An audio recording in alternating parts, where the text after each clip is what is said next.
My parents charged me $2,400 a month to live under their roof while my sister paid nothing. Then they raised the rent to $3,600, so I decided I'd had enough. A year later, I bought their house and came to see them move out. Well, let's go. So I'm Naomi. I'm 23.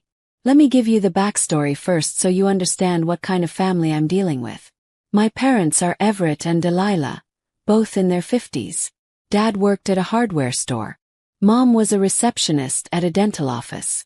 Nothing fancy, but they owned their house and always acted like they were better off than they really were. Then there's my older sister, Karina. She's 3 years older than me. Growing up, Karina was the princess. She'd quit jobs left and right because the vibe wasn't right, or if the manager was mean. Meanwhile, I worked my butt off through college.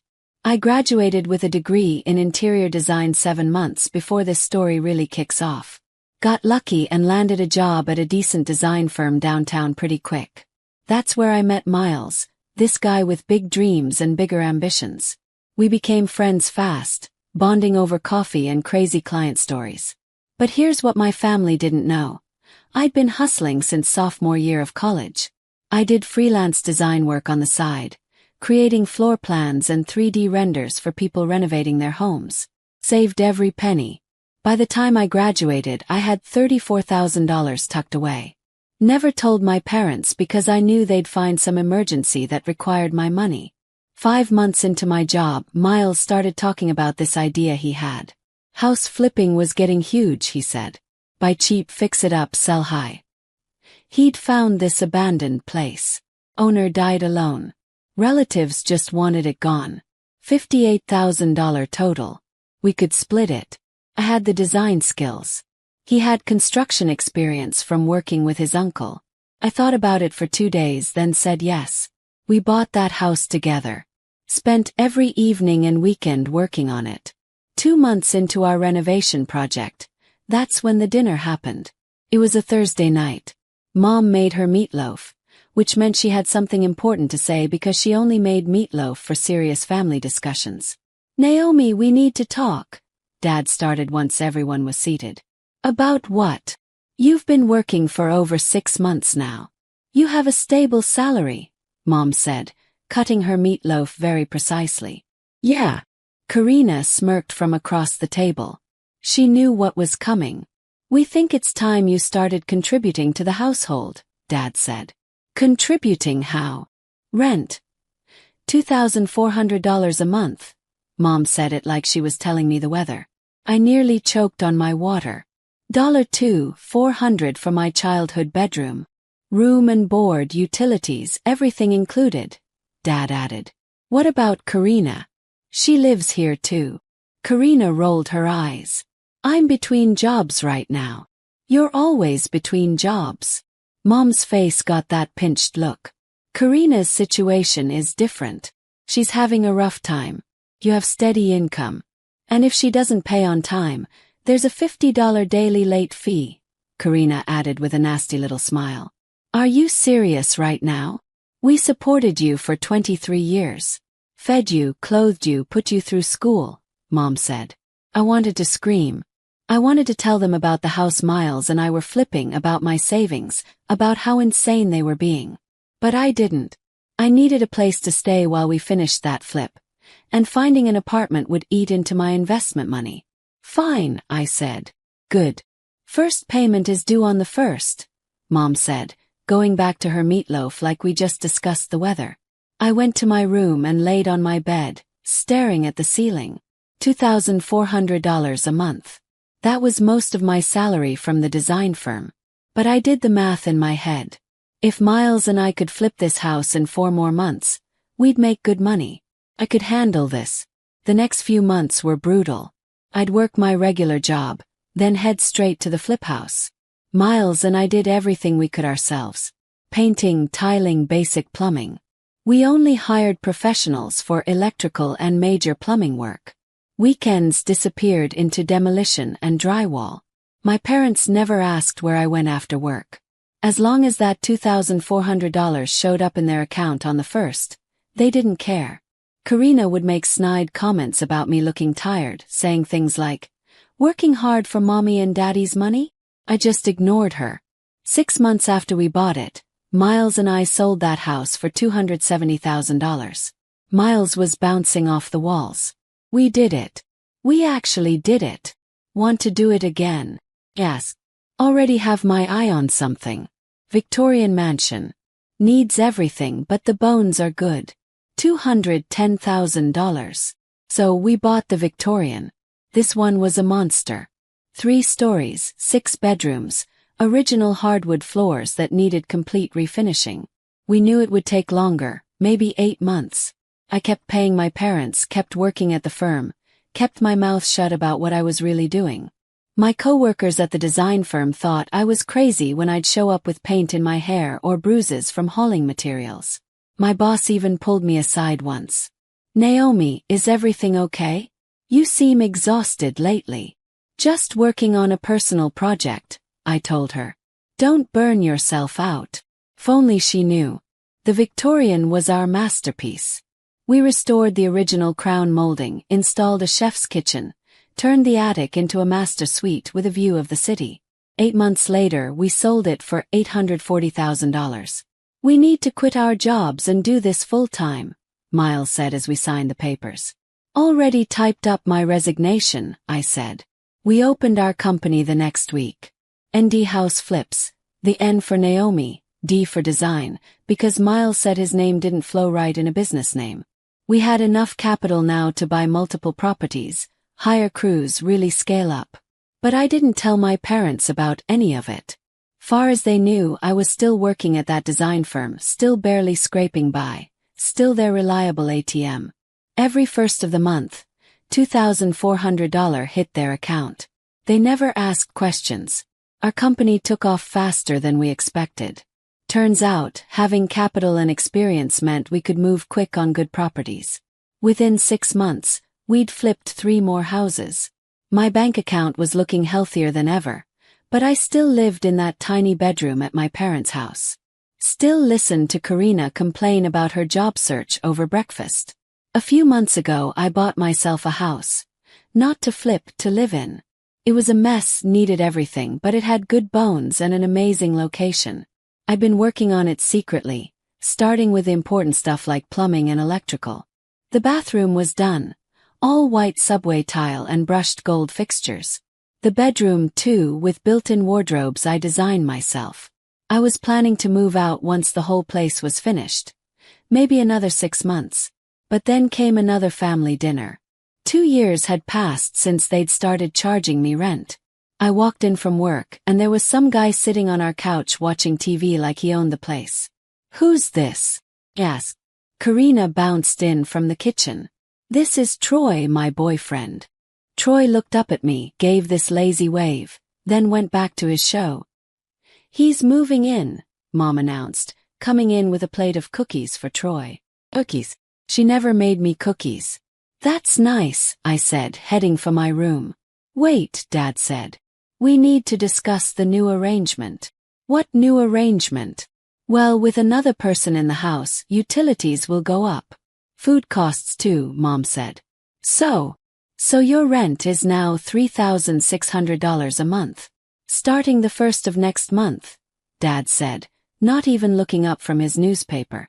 Karina giggled. "Troy, this is Naomi. She's our family item." Troy laughed. "Nice. Every family needs one of those." I went to my room and sat on my bed. $3,600. They wanted $3,600 from me while Troy sat on the couch eating free cookies. That was it. I was done. That night I started planning. Couldn't just walk out. I needed to be strategic. I began by slowly packing things they wouldn't notice. Winter clothes in summer, books I'd already read, extra shoes. I bought boxes and hid them in my closet, filling them bit by bit. The hardest part was waiting for the right day. Karina worked part-time at a boutique, but her schedule was erratic. Troy was always home, planted on that couch like a fungus. Mom worked mornings, Dad worked afternoons. I needed them all gone at once. I started paying attention to their routines. Tuesday mornings, Mom left at 7. Dad left at noon. Karina had inventory at the boutique every other Tuesday. Had to be there by 10. Troy went to his buddy's house to play video games on Tuesdays because that's when his friend was off work. The next Tuesday was my chance. I told my parents I was feeling off and would probably sleep in. That morning I lay in bed listening. Mom left at 7. I heard Karina complaining to Troy about having to do inventory. At 9:30 she dragged him out, saying she'd drop him at his friend's place. At noon Dad knocked on my door. I'm heading to work. I waited until 12:30 to be sure. Then I moved fast. Grabbed the boxes from my closet. Threw in everything else I owned. My laptop, chargers, the jewelry box my grandmother left me, photo albums, important documents I'd hidden in my desk drawer. My whole life fit in 6 boxes and 2 suitcases. I made 3 trips to my car, heart pounding every time I walked outside. Mrs. Carver from next door was gardening, but she just waved. Probably thought I was taking stuff to donate. Back in my room I looked around. 23 years in this space and I could pack it all in under an hour. I wrote the note on a piece of Mom's fancy stationery. The stuff she used for thank you cards. I've moved out. Won't be paying rent anymore. The internet and utilities in my name will be disconnected in 24 hours. Omi. I left it on the kitchen table right where Dad would see it when he got home. Then I grabbed my last bag, walked out, and locked the door behind me with a key I'd never use again. I was unpacking boxes in my new bedroom when my phone started ringing. 4:30. Dad must have found the note. I let it go to voicemail. Then Mom called. Then Karina. I turned the ringer off and kept unpacking. By 6, I had 43 missed calls. I finally listened to one voicemail. Naomi Ray Coleman. Mom's voice was shrill. You get back here right now. This is not how family behaves. We need that money. The mortgage is due.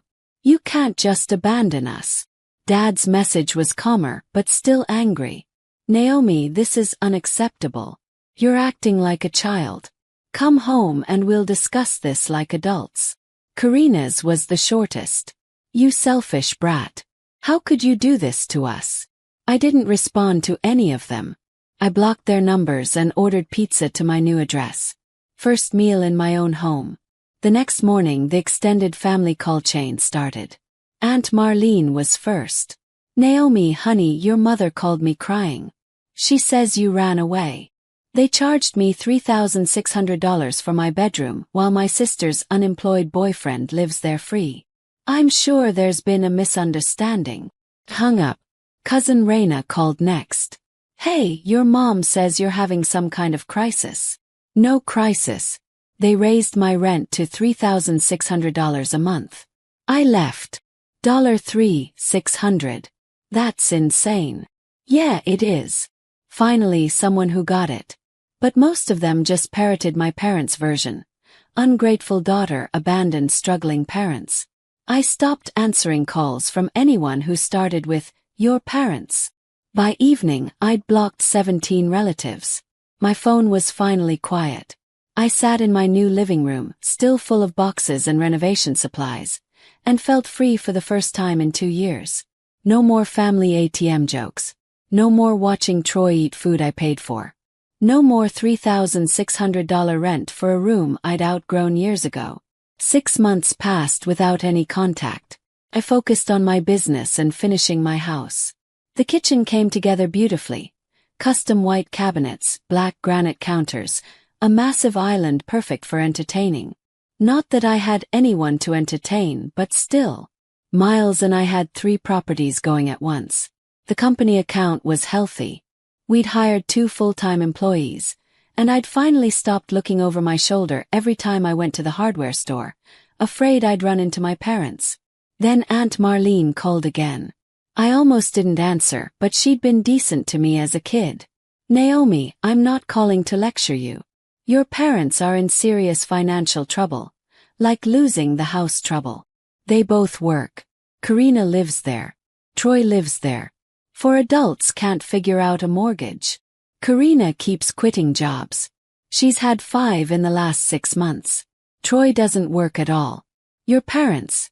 Well, they asked me for a loan yesterday. $22,000. Did you give it to them? I don't have $22,000 lying around. But Naomi, they're going to lose the house. Then they lose the house. They should have thought about that before raising my rent to $3,600. Marlene sighed. I understand. I just thought you should know. A few weeks later, Derek, Miles's realtor friend, sent over his monthly list of upcoming foreclosures and bank sales. I was reviewing it over coffee when I nearly spit it out. There was my parents' address. Called Derek immediately. That colonial on Ashbury Lane. How much will the bank probably take? Maybe $155,000. They just want out. Why you interested? Maybe. Can we move fast on it with cash? Absolutely. Banks love cash offers. I thought about it for exactly 30 seconds. Do it. Buy it through the company. The sale closed in 3 weeks. I own my childhood home. The bank sent them an eviction notice giving them 30 days to vacate. I waited until day 29 to show up. They were loading a rental truck when I pulled up. Mom saw me first. She looked older, tired, defeated. Come to watch us lose everything? She asked bitterly. Dad came out carrying a box. He wouldn't even look at me. Karina appeared in the doorway with Troy. Oh, perfect. Naomi's here to gloat. Happy now. We're homeless because of you. You're not homeless because of me, I said calmly. You're homeless because you couldn't pay your mortgage. We couldn't pay because you left. Mom screamed. That money was budgeted. Then you shouldn't have raised it to $3,600. I would have kept paying too. Naomi, Dad finally spoke. What do you want to see us broken? No. I bought it from the bank. I own this house now. Mom started crying. Oh, thank God. Naomi, I knew you'd come through. I knew you still loved us. Hold on, I said as Karina started carrying boxes back inside. I said I bought it. Not that you can live here free. If you want to stay, you pay rent, $400 a month just like you charged me. Plus all utilities. Naomi, that's cruel, Mom wailed. It's exactly what you did to me. But we're your parents. And I was your daughter. Didn't stop you from treating me like an ATM. Naomi, please, Dad said quietly. Be reasonable. I am being reasonable. $2,400 is below market rate for a 4-bedroom house. You can take it or leave it. We don't have first and last month's rent, Mom admitted. I'll waive the deposit. Just first month.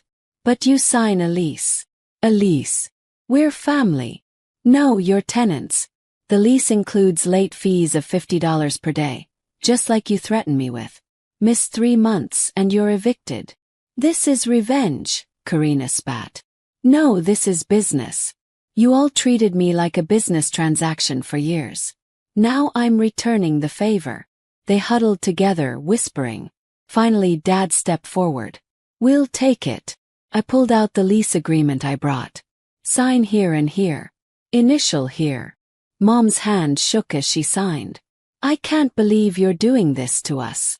I can't believe you charged your daughter $3,600 for a bedroom. After they all signed, Karina started moving boxes back in, but she was crying now. Oh, and one more thing, I said. Since Troy lives here, I'll need him on the lease too. Why? Troy asked. Because everyone who lives here needs to be accountable. No more free rides. Troy looked at Karina, then at her parents, then back at me.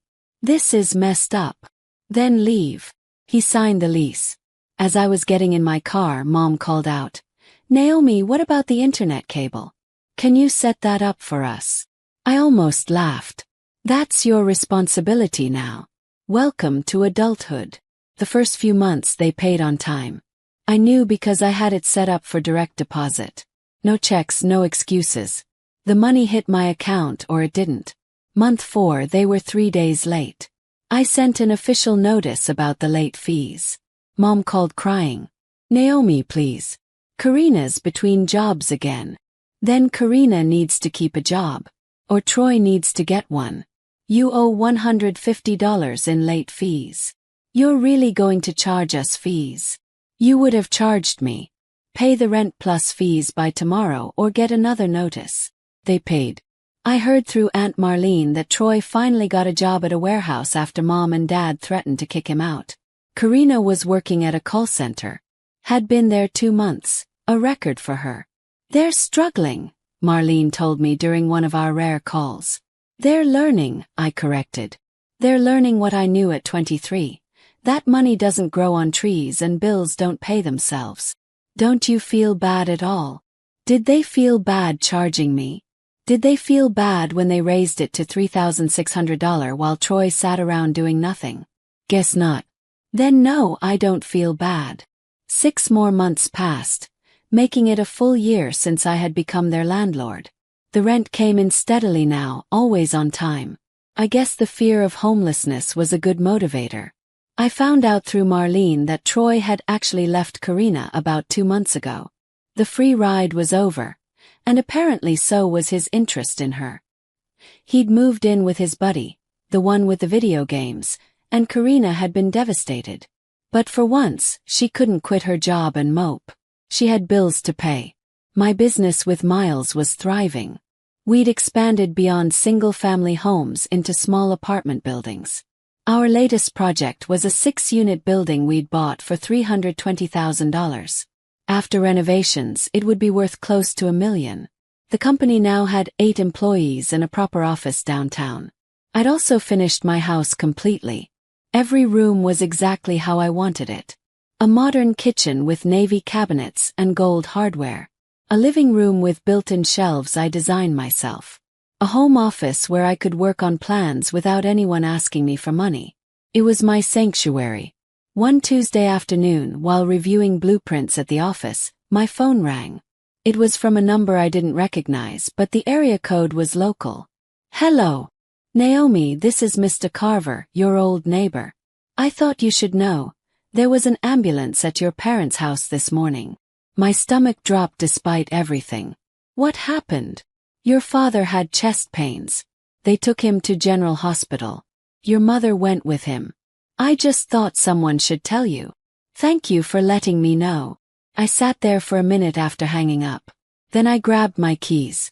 At the hospital, I found Mom in the waiting room. She looked up when I walked in and her face went through about 5 emotions: surprise, hope, anger, sadness, and finally exhaustion. He's okay, she said quietly. Stress-related. Not a heart attack. I sat down 2 chairs away from her. We didn't speak for a while. The doctor says he needs to reduce his stress, she finally said. Maybe work fewer hours. I didn't respond to that. We sat in silence until Dad was released. He saw me and just nodded. No dramatics, no accusations. He just looked tired. That incident changed something. Not everything, but something. They stopped bad-mouthing me to relatives. I heard from Marlene that when people asked about me, Mom would just say I was doing well with my business and change the subject.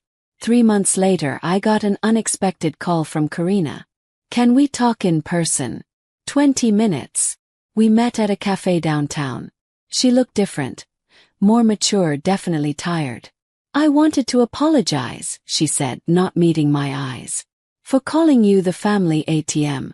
For everything, really. Waited. I didn't get it before.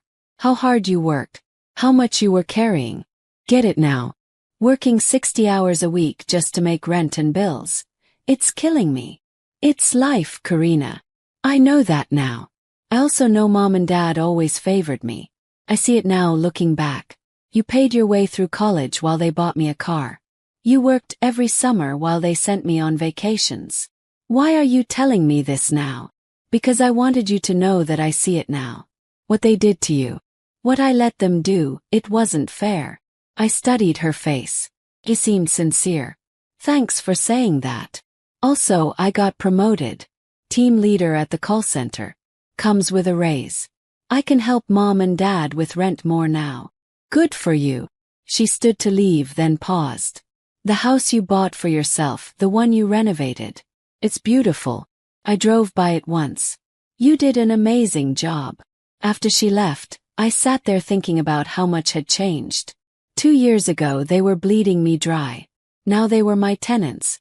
Karina was working steady and Troy was gone. It wasn't forgiveness exactly, but it was something. A few weeks after that coffee, I made a decision. I had Derek draw up paperwork for a rent reduction. Not huge. Just down to $2,200 a month instead of $2,400. Still fair market value, but it would help them a little. I mailed it to them with a note. Effective next month. No late payments or this reverts to original amount. Mom called when she got it. She was crying. "Thank you," was all she said before hanging up. Miles and I celebrated our company's 3rd anniversary last week. We'd flipped 37 properties, had 12 employees, and were looking at expanding to the next city over. Now I'm 26, sitting in my beautiful home office, running a successful business, and my family pays me rent. It's been a wild 3 years. Sometimes I wonder what would have happened if they'd never charged me that first $2,400. Would I have stayed longer? Would I have shared my success with them? Would we be a normal family? But then I remember Karina calling me the family ATM while Troy laughed. Mom demanding $3,600 while handing him cookies. Dad not even looking up from his newspaper as they raised my rent. And I know I made the right choice. They're still my tenants. They pay their reduced rent on time every month. Karina still has her job, even got another promotion. Dad reduced his hours after the hospital scare. Mom started a small garden in the backyard, something she'd always talked about but never had time for. We're not a family anymore. Not really. We're landlord and tenants who happen to share DNA. But maybe that's more honest than what we were before. At least now everyone knows where they stand. No more pretending. No more taking advantage. Just business.